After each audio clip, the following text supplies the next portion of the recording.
Hello बच्चों, कैसे हो आप सब। आज हम स्टार्ट करेंगे चैप्टर नंबर 11 रेस्पिरेशन का पार्ट थर्ड। अगर अभी तक आपने पार्ट सेकंड विजिट नहीं किया है तो इस कार्ड पर क्लिक करके पहले पार्ट सेकंड विजिट कर सकते हैं। पार्ट सेकंड में अपन एरोबिक रेस्पिरेशन में क्या क्या कर चुके थे, ग्लाइकोलाइसिस, लिंक रिएक्शन और क्रेब्स साइकिल। तो ईटीएस से अपन पार्ट थर्ड में स्टार्ट कर रहे हैं। ईटीएस क्या होता है? Electron transport system. तो देखो ये नीड क्या है इसकी और ये कहां से आया समझते हैं। तो at the end of glycolysis, link reaction and Krebs cycle, NADH+ और FADH2 जिसे रिड्यूसिंग पावर कहते हैं इज फॉर्म्ड। ये बन जाते हैं, लेकिन इनसे एटीपी नहीं बनती या एनर्जी नहीं बनती, बट रिलीज ऑफ एनर्जी और ATP formation take place by oxidation of NADH2 and FADH2। ये दोनों के ऑक्सीडेशन से एटीपी बनेगी और वो होगा ईटीएस के अंदर होगा। कोई प्रॉब्लम नहीं, आगे बढ़ते हैं। अब इनके ऑक्सीडेशन से क्या मतलब है, जैसे ये NADH+ है, ये FADH2 है, तो ये NAD+ में और ये FAD में कन्वर्ट हो जाएगा और इस दौरान H2 रिलीज होगी और जो H2 होगी, H2 का रिमूवल क्या कहलाएगा? ऑक्सीडेशन। तो ये इसमें ऑक्सीडाइज्ड हो गया, ये इसमें ऑक्सीडाइज्ड हो गया। अब H2 के फॉर्म में ना निकलकर ये 2H+ और 2 इलेक्ट्रॉन के फॉर्म में निकलता है H2 जो है। और यहां पर भी ऐसे कैसे, ये H+ और ये इलेक्ट्रॉन जो है ईटीएस में पार्टिसिपेट करते हैं और एनर्जी जनरेट करते हैं। कैसे होगा वो अभी अपन आगे देखेंगे। तो ईटीएस की डेफिनेशन क्या है? ईटीएस और ईटीसी, इलेक्ट्रॉन ट्रांसपोर्ट सिस्टम या electron transport chain, is a series of complexes that transfer electron from electron donor to electron acceptor। मतलब पहले इलेक्ट्रॉन डोनर के पास जाएगा, मतलब इलेक्ट्रॉन डोनर देगा, फिर वो जो लेगा वो पहले तो लेगा और फिर वापस वो खुद भी आगे किसी को दे देगा। मतलब एक बार इलेक्ट्रॉन रिसीवर की तरह बिहेव करेगा, फिर वापस इलेक्ट्रॉन डोनर की तरह बिहेव करेगा। मतलब बोले तो वो किसके अंडर को जाएगा? रेडॉक्स रिएक्शन के। मतलब पहले जब इलेक्ट्रॉन लेगा तो रिडक्शन होगा और फिर इलेक्ट्रॉन देगा तो उसका क्या होगा? ऑक्सीडेशन। और ये redox reaction a series of complex के बीच में होती है, इसीलिए इसको क्या कहते हैं? इलेक्ट्रॉन ट्रांसपोर्ट चेन या इलेक्ट्रॉन ट्रांसपोर्ट सिस्टम। ठीक है। अब इन सब के होने से क्या होगा? ये इलेक्ट्रॉन का जो फ्लो होगा वो जब इनके थ्रू होके जाएगा तो एनर्जी जनरेट होती है और उस एनर्जी से क्या होगा? प्रोटॉन ट्रांसफर किया जाता है। कहां से? मैट्रिक्स से, ये माइटोकॉन्ड्रिया की मैट्रिक्स से inter membrane space, across the membrane hydrogen transfer किए जाते हैं और जिससे एक इलेक्ट्रोकेमिकल ग्रेडियंट डेवलप होता है जो बाद में एटीपी यूटिलाइजेशन में यूज होता है। ये सारी चीजें अभी 1 by 1 आपको सब समझ में आ जाएगी। तो एक बार रीड कर लेते हैं क्या लिखा है। ईटीएस और etc is a series of complex that transfer electron from electron donor two electron acceptor via redox reaction. The transfer of electrons are coupled with transfer of proton। Proton का भी transfer होगा across the membrane। Due to it, a electrochemical gradient develop which cause synthesis of ATP। अब कैसे होगा वही अपना topic है। ETS होता कहां पर है? At inner surface of mitochondria. अपन सब जानते हैं माइटोकॉन्ड्रिया का स्ट्रक्चर, ये आउटर मेम्ब्रेन, ये इनर मेम्ब्रेन और ये बीच में क्या है? Inter membrane space. और ये बीच में क्या है? मैट्रिक्स। और मैट्रिक्स वो जगह है जहां पे क्रेब्स साइकिल, ग्लाइकोलाइसिस वगैरह हुए थे, बोले तो NADH2 और FADH2 बने थे। ठीक है। अब देखते हैं ईटीएस में होता क्या है। तो देखो ये माइटोकॉन्ड्रिया की आउटर मेम्ब्रेन है और ये माइटोकॉन्ड्रिया की इनर मेम्ब्रेन, और ये इनर मेम्ब्रेन पे बहुत सारे कॉम्प्लेक्सेज हैं और ये उनके बीच का स्पेस जिसे इंटर मेम्ब्रेन स्पेस कहते हैं। कोई प्रॉब्लम नहीं यहां पर। अब मेरी बात ध्यान से सुनना। ये जो फर्स्ट है इसे कहते हैं कॉम्प्लेक्स फर्स्ट। क्या कहते हैं? Complex first. और इसका एक नाम ये भी है NADH2 डिहाइड्रोजिनेज कॉम्प्लेक्स।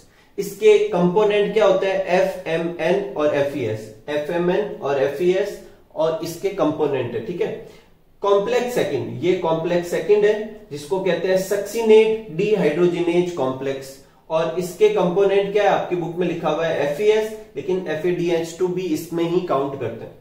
नेक्स्ट है कॉम्प्लेक्स थर्ड। कॉम्प्लेक्स थर्ड जो है उसे कहते हैं साइटोक्रोम C रिडक्टेज, और इसमें आपकी बुक में लिखा हुआ है साइटोक्रोम B और साइटोक्रोम C1। इसके अलावा इसमें साइटोक्रोम B, साइटोक्रोम C1 तो होता ही है, साथ में FES भी होता है। ठीक है। नेक्स्ट है कॉम्प्लेक्स 4, ये अपना कॉम्प्लेक्स 4, और ये जो है इसे कहते हैं साइटोक्रोम C ऑक्सीडेज। इसमें साइटोक्रोम A और साइटोक्रोम A3 आपकी बुक में दे रखा है। इसके अलावा कॉपर A और कॉपर B भी होता है। ठीक है। और एटीपी सिंथेज, ये कॉम्प्लेक्स 5th है, और इसके कंपोनेंट एटीपी सिंथेस ही है। अब ये जो कॉम्प्लेक्स फिफ्थ है ये कुछ बुक में काउंट नहीं करते, ऐसे बोलते हैं कि 4 ही कॉम्प्लेक्स होते हैं। जो भी है अपन इन 5 कॉम्प्लेक्स को देखते हैं। ये कॉम्प्लेक्स तो हो गए अपने, कोई प्रॉब्लम नहीं। अब काम कैसे करता है तो ध्यान से सुनना। जैसे यहां से स्टार्ट करते हैं, NADH जो है वो NAD+ में कन्वर्ट होता है और इस कन्वर्जन से जो इलेक्ट्रॉन रिलीज होगा वो इलेक्ट्रॉन कौन ले लेगा, FMN के पास। बोले तो कॉम्प्लेक्स फर्स्ट में एंटर करेगा, ये कॉम्प्लेक्स अपना फर्स्ट में क्या हुआ, एंटर करेगा। तो इलेक्ट्रॉन FMN के पास, फिर FMN से FeS आयरन सल्फर प्रोटीन के पास जाएगा। आयरन सल्फर प्रोटीन के पास जब जाता है तो एक रिएक्शन होती है। पहले iron sulphur protein Fe+3 state में होता है, जब इलेक्ट्रॉन लेगा तो Fe+2 में कन्वर्ट होगा, फिर वापस जब इलेक्ट्रॉन रिलीज करेगा तो वापस Fe+3 में कन्वर्ट हो जाएगा। ठीक है, तो Fe+2 और Fe+3 के बीच में इंटर कन्वर्जन होगा। Fe+2 से Fe+3 का बनना क्या कहलाता है, ऑक्सीडेशन, और Fe+3 से Fe+2 का बनना रिडक्शन। ठीक है, और इस दौरान इससे एनर्जी जो जनरेट होती है उससे या मैट्रिक्स, ये देखो इंटर मेम्ब्रेन किसको बाउंड करके रखेगा, ये पूरा मैट्रिक्स होगा। तो मैट्रिक्स में से H+ को या प्रोटॉन को यहां से यहां पंप कर दिया जाता है, यहां पर इंटर मेम्ब्रेन। और इसके लिए एनर्जी कहां से आई, ये इलेक्ट्रॉन फ्लो से, कोई प्रॉब्लम नहीं। फिर ये जो इलेक्ट्रॉन है ये यूबिक्विनॉन के पास जाते हैं। किसके पास जाते हैं, यूबिक्विनॉन। यूबिक्विनॉन इन इलेक्ट्रॉन को और मैट्रिक्स से H+ को यूज करके रिड्यूस हो जाता है UqH2 में। ठीक है, यूबिक्विनॉन जो है वो एक फ्रीली मूवेबल मॉलिक्यूल है। ठीक है, ये अपने कॉम्प्लेक्स के नीचे अपन अलग से लिख देंगे, 2 फ्रीली मूवेबल मॉलिक्यूल होते हैं, एक यूबिक्विनॉन और एक साइटोक्रोम C। कौन कौन से हैं, यूबिक्विनॉन और साइटोक्रोम C, ये अपने 2 क्या है, मूवेबल मॉलिक्यूल है। ठीक है, मूवेबल मॉलिक्यूल्स। ठीक है, ये 2 को आप अलग से नोट कर लेना। हाँ, तो यूबिक्विनॉन जो है वो रिड्यूस हो जाता है। फिर ये यूबिक्विनॉन वापस किस में कन्वर्ट होता है, यूबिक्विनॉन में, और जो H+ होते हैं वो रिलीज कर दिए जाते हैं। वो H+ यहाँ बाद में यहाँ यूटिलाइज होंगे, आपको बाद में समझाएंगे। और यूबिक्विनॉन से जो 2 इलेक्ट्रॉन रिलीज होंगे वो कहां पर एंटर कर जाएंगे, कॉम्प्लेक्स थर्ड में। किसमें एंटर कर जाएंगे, कॉम्प्लेक्स थर्ड में। ठीक है, एक रास्ता तो ये है अगर अपन NADH2 से स्टार्ट करें। एक दूसरा रास्ता और होता है FAD। तो देखो कॉम्प्लेक्स सेकंड जो है वहां पर एक क्रेब्स साइकिल में स्टेप होता है, सक्सिनिक एसिड जो होता है फ्यूमेरिक एसिड में कन्वर्ट होता है। किस एंजाइम की प्रेजेंस में, सक्सिनेट डिहाइड्रोजिनेज की प्रेजेंस में। इसमें FADH2 बनते हैं और FADH2 जब FAD में कन्वर्ट होता है तो जो 2 इलेक्ट्रॉन है वो आयरन सल्फर प्रोटीन को दे देता है। आयरन सल्फर प्रोटीन का कन्वर्जन वैसे ही चलता है Fe+2 से Fe+3 जैसे कि इसमें बताया गया, और फिर यहां से आयरन सल्फर प्रोटीन से ये यूबिक्विनॉन में चला जाता है और आगे भी वो का वो, और फिर यूबिक्विनॉन से कॉम्प्लेक्स थर्ड। तो बोले तो कॉम्प्लेक्स फर्स्ट से स्टार्ट करें तो अभी यूबिक्विनॉन से होते हुए कॉम्प्लेक्स थर्ड में, और सेकंड से स्टार्ट करें तो अभी यूबिक्विनॉन से होते हुए कॉम्प्लेक्स थर्ड में। तो यूबिक्विनॉन का फंक्शन पूछे तो वो क्या है, इलेक्ट्रॉन को कॉम्प्लेक्स थर्ड में ट्रांसफर करता है, कोई प्रॉब्लम नहीं। तो अभी तक इलेक्ट्रॉन यहां तक आ चुके हैं। अब कॉम्प्लेक्स थर्ड में जब इलेक्ट्रॉन आते हैं तो वो साइटोक्रोम बी से होते हुए आयरन सल्फर प्रोटीन, फिर साइटोक्रोम C1 और फिर साइटोक्रोम C से साइटोक्रोम C में ट्रांसफर हो जाते हैं। जब यहां इलेक्ट्रॉन ट्रांसफर होते हैं तो एनर्जी जनरेट होती है, उस एनर्जी को यूटिलाइज किया जाता है यहां से मैट्रिक्स से H+ को यहां पर पंप करने में। ठीक है, तो यहां पे फिर H+ आ गया। यहाँ कॉम्प्लेक्स फर्स्ट में भी H+ ट्रांसफर होता है, कॉम्प्लेक्स थर्ड में भी हुए, लेकिन कॉम्प्लेक्स सेकंड में नहीं हुए थे, कोई प्रॉब्लम नहीं। आगे बढ़ते देखते हैं। देखो आगे क्या होता है, ये साइटोक्रोम C आया जो सेकंड मूवेबल मॉलिक्यूल था, और ये क्या करता है, इलेक्ट्रॉन को कॉम्प्लेक्स थर्ड से कॉम्प्लेक्स फोर्थ में कन्वर्ट करता है, ट्रांसफर करता है। कहां पे ट्रांसफर करता है, कॉम्प्लेक्स 1 से कॉम्प्लेक्स फोर्थ में ट्रांसफर करता है। ठीक है, तो अगर साइटोक्रोम C का फंक्शन पूछे तो it connect complex third to complex fourth. यहां से ये इलेक्ट्रॉन को ट्रांसफर करेगा कॉपर A मॉलिक्यूल में, कॉपर A से साइटोक्रोम A में, साइटोक्रोम A से साइटोक्रोम A3 में, साइटोक्रोम A3 से कॉपर B में। और इस दौरान भी एनर्जी जनरेट होगी और उस एनर्जी का अगेन यूटिलाइजेशन किया जाएगा मैट्रिक्स से H+ को कहां ट्रांसफर करने में, इंटर मेम्ब्रेन स्पेस में। ठीक है, लास्ट में ये कॉपर B जो है इससे जो इलेक्ट्रॉन रिलीज होंगे वो oxygen, half molecule of oxygen या O एटम एक्वायर कर लेगा, जिससे O-2 बनेगा। क्या बनेगा, O-2। तो ये O-2 और यूबिक्विनोन से जो H+ रिलीज हुए थे वो दो H+ यहां पर जुड़ जाएंगे और क्या बना लेगा H2O। तो अगर आपको पूछे कि लास्ट इलेक्ट्रॉन एक्सेप्टर कौन होता है ईटीएस में, तो कौन होता है? Oxygen last electron acceptor. यहां तक तो ये इलेक्ट्रॉन चेन हो गई। और इस इलेक्ट्रॉन चेन से एनर्जी जनरेट नहीं हुई, इस इलेक्ट्रॉन चेन से क्या हुआ? H+ जो है इंटर मेम्ब्रेन स्पेस में बहुत ज्यादा अमाउंट में इकट्ठा हो गया। ये कुछ ऐसे है जैसे आपने पानी को डैम में इकट्ठा करते हैं। अपन जब इलेक्ट्रिसिटी जनरेट करते हैं तो डैम में बहुत सारा पानी ला ला ला ला के इकट्ठा कर देते हैं, फिर क्या करते हैं? उस पानी को टरबाइन पे गिराते हैं। तो वो जो पानी का फ्लो जो होता है वो टरबाइन को रोटेट करता है और इलेक्ट्रिसिटी जनरेट करता है ना। तो वो पानी को आप H+ समझ लीजिए, टरबाइन को अपन क्या समझ लेते हैं? एटीपी, ये वाला मॉलिक्यूल एटीपी सिंथेटेज एंजाइम समझ लेते हैं, और इलेक्ट्रिसिटी जनरेट ना होने की जगह एटीपी जनरेट होगी। तो ये इतनी अमाउंट में जो H+ यहां पर इकट्ठा हो गया है, इससे H+ की यहां कंसंट्रेशन ज्यादा और मैट्रिक्स में कंसंट्रेशन कम हो जाएगी। इस इलेक्ट्रो ग्रेडियंट से अब H+ यहां से यहां की तरफ मूव करने लगेंगे, और इस फ्लो की वजह से जो एनर्जी जनरेट होगी, एटीपी सिंथेटेज उस एनर्जी को यूटिलाइज करेगा और ईडीपी प्लस आईपी को किस में कन्वर्ट कर देगा? एटीपी में। ये एक तरह का फास्फोराइलेशन है, लेकिन ऑक्सीजन की प्रेजेंस में और ऑक्सीडेशन से हो रहा है, इसलिए इसे ऑक्सीडेटिव फास्फोराइलेशन कहते हैं, जो कि माइटोकॉन्ड्रिया में हो रहा है। ऐसा कैसा एक और फास्फोराइलेशन लाइट की प्रेजेंस में होता है, जिसे फोटोफास्फोराइलेशन कहते हैं, वो क्लोरोप्लास्ट में होता है, और इस तरीके से अपनी एटीपी जनरेट हो जाती है। तो ईटीएस में क्या अपन ने लिखा था, वापस देखते हैं कि ईटीएस में क्या होता है? सीरीज ऑफ कॉम्प्लेक्स होते हैं जिसमें ट्रांसफर ऑफ इलेक्ट्रॉन होता है रेडॉक्स रिएक्शन से। रेडॉक्स रिएक्शन क्यों बोला?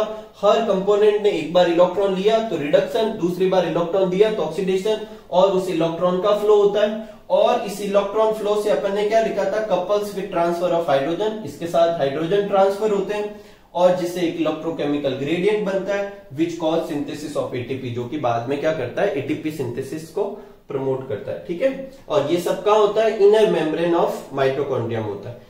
कितने कॉम्प्लेक्स होते हैं? टोटल 5 कॉम्प्लेक्स होते हैं, पांचों के नाम, उनके कंपोनेंट लिखे हुए हैं, और ये डायग्राम भी हो गया आपके। और 2 मूवेबल मॉलिक्यूल होते हैं, कौन कौन से होते हैं? यूबिक्विनोन और साइटोक्रोम सी। इनके फंक्शन भी कभी कभी पूछे जाते हैं। तो यूबिक्विनोन क्या करता है? कॉम्प्लेक्स फर्स्ट और सेकंड से इलेक्ट्रॉन को कहां ट्रांसफर करता है? कॉम्प्लेक्स थर्ड में। और अगर अपन को पूछे कि साइटोक्रोम सी का फंक्शन क्या है, तो वो क्या करता है? साइटोक्रोम सी जो है वो कॉम्प्लेक्स थर्ड और कॉम्प्लेक्स 4 को कनेक्ट करता है और उनके बीच में इलेक्ट्रॉन को ट्रांसफर करता है। ठीक है, इन ईटीएस का पूरे का मेन मोटिव क्या होता है? इंटर मेम्ब्रेन स्पेस में H+ आयन की कंसंट्रेशन को बहुत ज्यादा बढ़ा देना, जिससे क्या होगा? फिर बाद में ये यहां से एटीपी सिंथेसिस से होके जब फ्लो होगा तो एटीपी जनरेट होगी। तो ये सब आप नोट कर लीजिए, और इस पूरे का जो डिस्क्रिप्शन है वो आगे की स्लाइड में लिखा हुआ है, आप वहां से नोट कर सकते हैं। ठीक है, तो पहले आप ये नोट कर लीजिए, फिर अपन आगे बढ़ते हैं।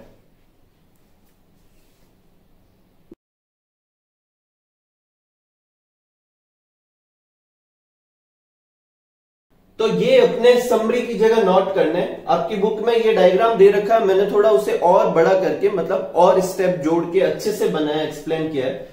तो देखो ये जो है इसमें 2 राउट काम करते हैं, या तो ये NADH2 से स्टार्ट होता है, और या फिर ये कहां से स्टार्ट होता है? FADH2 से। ठीक है, तो AH2 A में कन्वर्ट होगा, बोले तो कोई भी रिड्यूस सब्सटेंस जो होगा अनरिड्यूस्ड फॉर्म में कन्वर्ट होगा, और इस के फॉर्म में अपने क्या बन जाएगी? NADH2 बन जाएगी, रिड्यूसिंग पावर बन जाएगी। जब ये NADH2 NAD में कन्वर्ट होगा तो जो 2 इलेक्ट्रॉन रिलीज होंगे वो इलेक्ट्रॉन कहां पर? ये कॉम्प्लेक्स फर्स्ट एक्वायर कर लेता है, ये अपने यहां पर कॉम्प्लेक्स फर्स्ट हो गया, कॉम्प्लेक्स फर्स्ट ले लेता है जिसमें FMN और FES होते हैं। और इस दौरान जो एनर्जी जनरेट होती है उससे एक्चुअल में तो उससे हाइड्रोजन का फ्लो होता है, और फिर बाद में वो हाइड्रोजन का फ्लो एटीपी सिंथेटेज के फॉर्म में जो होता है वो एटीपी में कन्वर्ट होता है। मैंने एक्सप्लेन किया है, एक बार यहाँ पर वापस एक्सप्लेन करूंगा। तो यहाँ पर हाइड्रोजन फ्लो ना करके आपकी बुक में यहाँ पर एटीपी शो कर रखा है कि भाई ये एटीपी है, मान भी सकते हैं, क्योंकि ये जो हाइड्रोजन ट्रांसफर होंगे वही हाइड्रोजन बाद में एटीपी सिंथेटेज में जब वापस नीचे की तरफ फ्लो करेंगे तो एटीपी जनरेट होंगे, तो अपन एटीपी की फॉर्म में डिनोट कर देते हैं। ठीक है, ये कॉम्प्लेक्स फर्स्ट था। और फिर यहां से जो इलेक्ट्रॉन है वो यूबिक्विनोन, उससे यूबिक्विनोन रिड्यूस फॉर्म में भी कन्वर्ट हो जाता है UQH2। यहाँ के लिए जो हाइड्रोजन होता है वो मैट्रिक्स से एक्वायर करता है। ठीक है, ये एक राउट था यहां तक आने का। दूसरा राउट क्या हो सकता है, FADH2 जो है वो FAD में कन्वर्ट हो और इससे जो दो हाइड्रोजन और दो इलेक्ट्रॉन है वो UQ एक्वायर कर ले और वो किस में कन्वर्ट हो जाए, UQH2 में। तो ये फर्स्ट राउट और ये सेकंड राउट। हालांकि इस राउट में कोई ATP जनरेट नहीं होती। ठीक है, यहां तक। फिर ये UQH2 वापस जब UQ में कन्वर्ट होगा तो उसमें दो इलेक्ट्रॉन रिलीज होंगे, वो साइटोक्रोम B ले लेगा और साइटोक्रोम B से वो कहां चले जाएंगे, साइटोक्रोम C1 में। देखो ये जो है वो कॉम्प्लेक्स थर्ड का पार्ट है। ठीक है, और ये साइटोक्रोम सारे जितने भी नाम है वो सब आयरन के बने होते हैं। तो जब वो इलेक्ट्रॉन लेते हैं तो वो किस में कन्वर्ट होते हैं, Fe+2 में, और जब वापस इलेक्ट्रॉन रिलीज करेंगे तो वो किस में कन्वर्ट हो जाएंगे, Fe+3 में। ठीक है, इस फॉर्म में यहां पर जो हाइड्रोजन रिलीज होते हैं वो हाइड्रोजन बाद में यूटिलाइज किए जाएंगे। ठीक है, अब जब साइटोक्रोम B से साइटोक्रोम C में इलेक्ट्रॉन ट्रांसफर होंगे तो फिर एनर्जी जनरेट होगी, वो ATP में कन्वर्ट हो जाएगी। ठीक है, अब मैं हाइड्रोजन फ्लो ना बोल के ATP बोलूंगा। ठीक है, फिर ये साइटोक्रोम C1 जो कॉम्प्लेक्स थर्ड था, यहां से इलेक्ट्रॉन को कॉम्प्लेक्स फोर्थ में ट्रांसफर करने का काम कौन करता है, साइटोक्रोम C। साइटोक्रोम C से ये इलेक्ट्रॉन कहा जाता है साइटोक्रोम A में, साइटोक्रोम A से कहा जाता है साइटोक्रोम A3 में। यहां पर भी ATP जनरेट होती है। ठीक है, और फिर लास्ट में साइटोक्रोम A3 से इलेक्ट्रॉन रिलीज होते हैं जो हाफ O2 एक्वायर करता है और वो किस में कन्वर्ट हो जाता है, O-2 में।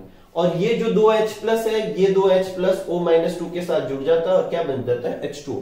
ओवरऑल कुछ ऐसे होता है, ऑक्सीजन और 2 इलेक्ट्रॉन O-2, 2H+ और O-2 H2O बना देता है। ठीक है, और ये जो ATP यहां पर सिंथेसिस हो गई।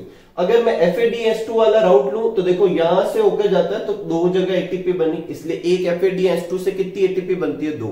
और अगर यहां से मैं राउट पकड़ूं तो 1 2 3, तो NADH2 से स्टार्ट करूं तो 3 ATP बनते हैं। ठीक है, एक्चुअल में मैं फिर रिपीट कर देता हूं, यहां पर क्या होता है, हाइड्रोजन का फ्लो होता है और वो फ्लो जो होता है वो इंटर मेम्ब्रेन स्पेस में हाइड्रोजन की कंसंट्रेशन बढ़ा देता है, जो बाद में ATP सिंथेटेज यूज करता है और ATP जनरेट करता है। यहां पर ने फ्लो ना शो करके ATP बता दिया। ठीक है, अब ये कैसे होता है उसके लिए पीटर मिचेल ने एक कीमो ऑस्मोटिक थ्योरी दी थी और ये थ्योरी क्लोरोप्लास्ट में ATP सिंथेसिस पे लगती है, बैक्टीरियल मेम्ब्रेन में ATP सिंथेसिस में लगती है और माइटोकॉन्ड्रिया पे भी लगती है। ठीक है, अब ये क्या कहती है थ्योरी के, positive charge proton move across the membrane under the control flow of electron in chain of electron carrier और एंजाइम। जब इलेक्ट्रॉन जो होता है इलेक्ट्रॉन कैरियर में फ्लो होता है या फिर एंजाइम्स के वो चेन में फ्लो होता है, जैसे अपने यहाँ पर कॉम्प्लेक्स फर्स्ट से complex second, complex third, complex fourth में जब फ्लो होता है तो उसके साथ साथ हाइड्रोजन आयन H+ या प्रोटॉन जो है वो एक पर्टिकुलर जगह से दूसरी जगह पर ट्रांसफर होते हैं अक्रॉस द मेम्ब्रेन। जैसे अपने यहाँ पर केस में मैट्रिक्स से वो कहां चले जाते हैं, इंटर मेम्ब्रेन स्पेस में।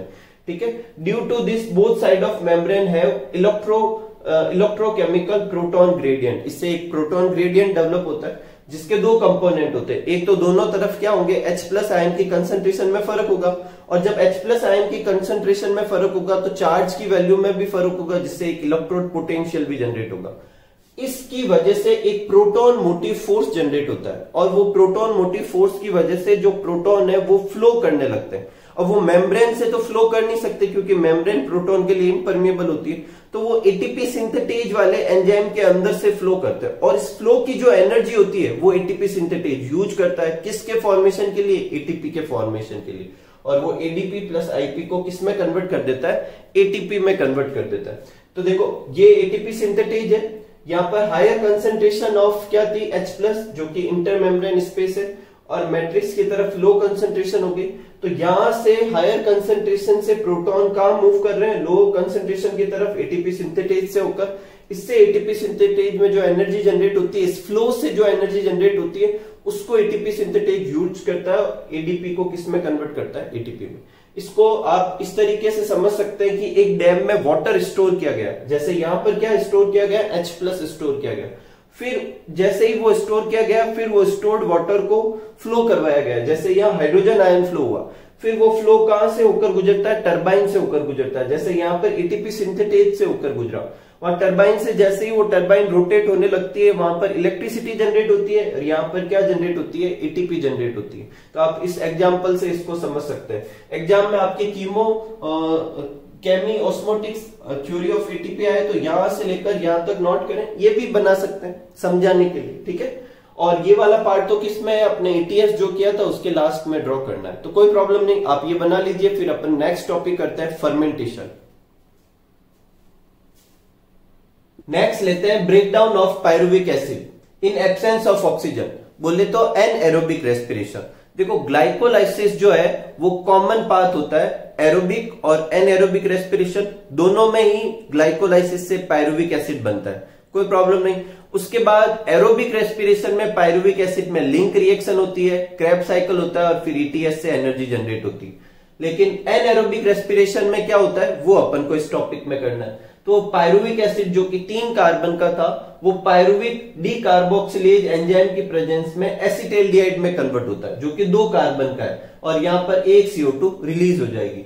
और फिर ये एसिटाल्डिहाइड का डीहाइड्रोजिनेज एंजाइम में किसमें कन्वर्जन हो जाएगा, C2H5OH में कन्वर्जन हो जाएगा, बोले तो एसिटाल्डिहाइड रिड्यूस्ड हो जाएगा किसमें, C2H5OH में, ठीक है। और इस प्रोसेस में एक NADHH+ कंज्यूम होगा, प्रोड्यूस नहीं कंज्यूम होगा, क्योंकि एक ग्लूकोज से 2 पायरुविक एसिड बनते हैं, इसलिए 2 CO2 रिलीज होगी, 2 C2H5OH बनेंगे और 2 NADHH+ कंज्यूम होंगे, कोई प्रॉब्लम नहीं। अब ओवरऑल देखते हैं एनर्जी का क्या सिनारियो है एनएरोबिक रेस्पिरेशन में। तो देखो ग्लाइकोलाइसिस में 2 ATP और 2 NADHH+ क्या होते हैं, प्रोड्यूस होते हैं। और breakdown of pyruvic acid anaerobic path में क्या होता है, 2 NADHH+ क्या हो जाता है, यूटिलाइज हो जाते हैं, ठीक है। तो ओवरऑल देखे तो सिर्फ कितना फायदा हुआ, 2 ATP का फायदा हुआ। कितने का फायदा हुआ, 2 ATP का। ये फर्स्ट स्टेप में बने थे, सेकंड स्टेप में कुछ बनता तो कुछ है नहीं, कंज्यूम हो गया, तो ओवरऑल 2 ATP बनता है। यही वजह अपन लिखते हैं एनारोबिक रेस्पिरेशन में कितने ATP प्रोड्यूस होते हैं, 2 ATP। अब नेक्स्ट लेते हैं fermentation, a type of anaerobic path जैसा ही है ये भी। इन एब्सेंस ऑफ ऑक्सीजन ये होता है, और ऐसा भी समझ सकते हैं कि ऑक्सीजन यूटिलाइज नहीं होती, ठीक है। पार्शियल ऑक्सीडेशन होता है पायरुविक एसिड का, या तो अल्कोहल में होगा या कार्बोक्सिलिक एसिड में होगा, समटाइम्स CO2 भी साथ में निकलेगी, और कुछ अमाउंट में एनर्जी जनरेट होती है, ठीक है। पास्चर जो था उसने अल्कोहलिक फर्मेंटेशन इस सेल में प्रूफ किया था, और बुकनर ने जाइमेज एंजाइम को क्या किया था, आइसोलेट, जो कि फर्मेंटेशन के लिए रेस्पॉन्सिबल होता है। तो फर्मेंटेशन में पायरुविक एसिड से क्या बनता है उसके बेसिस पे 4 फर्मेंटेशन अपन को करने हैं, alcoholic fermentation, lactic acid fermentation, acetic acid fermentation, butyric acid fermentation.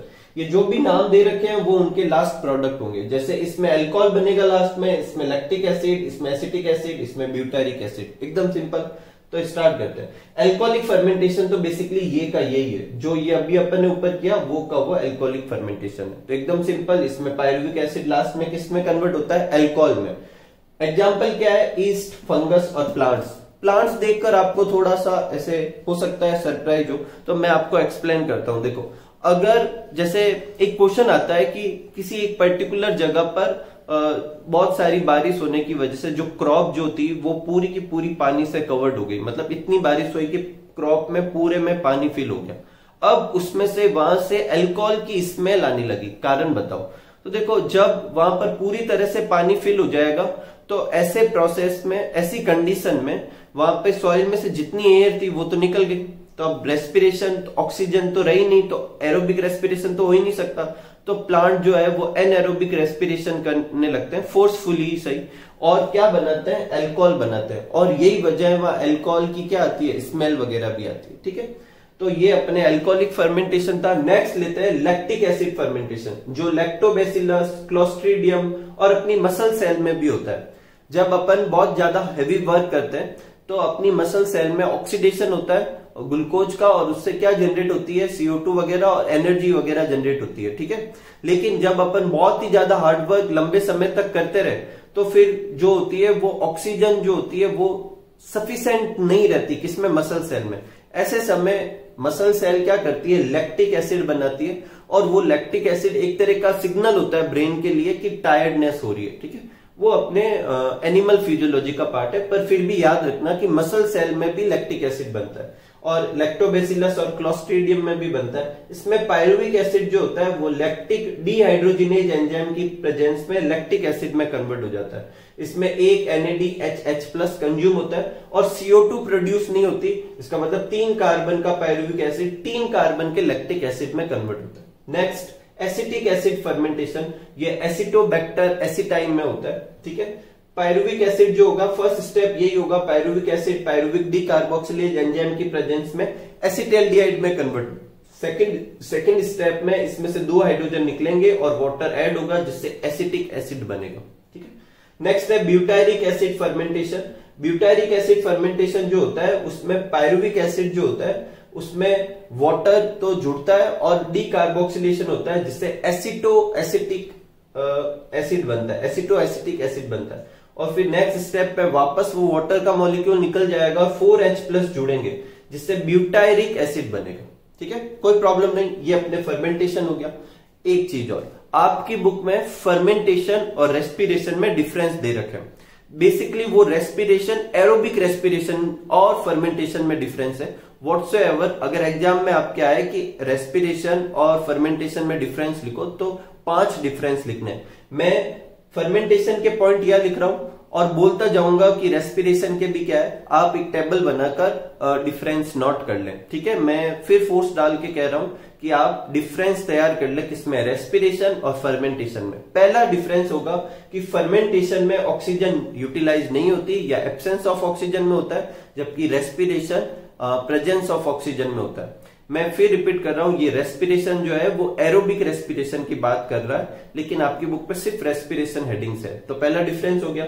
दूसरा, presence of living cell is not necessary. Fermentation अपन आर्टिफिशियल बाहर भी कराते हैं, बेकरी वगैरह में करवाते हैं, अपने घरों में भी बहुत सारे फर्मेंटेड फूड बनते हैं, बिवरेज इंडस्ट्री में भी फर्मेंटेशन कराते हैं। तो ये लिविंग सेल के बाहर भी हो सकता है, जबकि उसमें लिविंग सेल नेसेसरी होती है। तीसरा, पार्शियल ऑक्सीडेशन होता है, उसमें क्या होगा, कंप्लीट ऑक्सीडेशन होगा। Fourth, and product alcohol CO2 और कार्बोक्सिलिक एसिड होते हैं, उसमें एंड प्रोडक्ट CO2 और H2O होता है। इसमें very less amount of energy release होती है और वहां पे बहुत ही ज्यादा अमाउंट पे high amount of energy release होती है। इस तरीके से अपन इस वीडियो के पार्ट को क्या करते हैं, एंड करते हैं। उम्मीद करता हूं कि आपको आज का टॉपिक बहुत अच्छे से समझ में आया होगा। तो आप खूब सारा हार्डवर्क कीजिए, खूब खुश रहिए, खूब मस्त रहिए। Thank you for watching.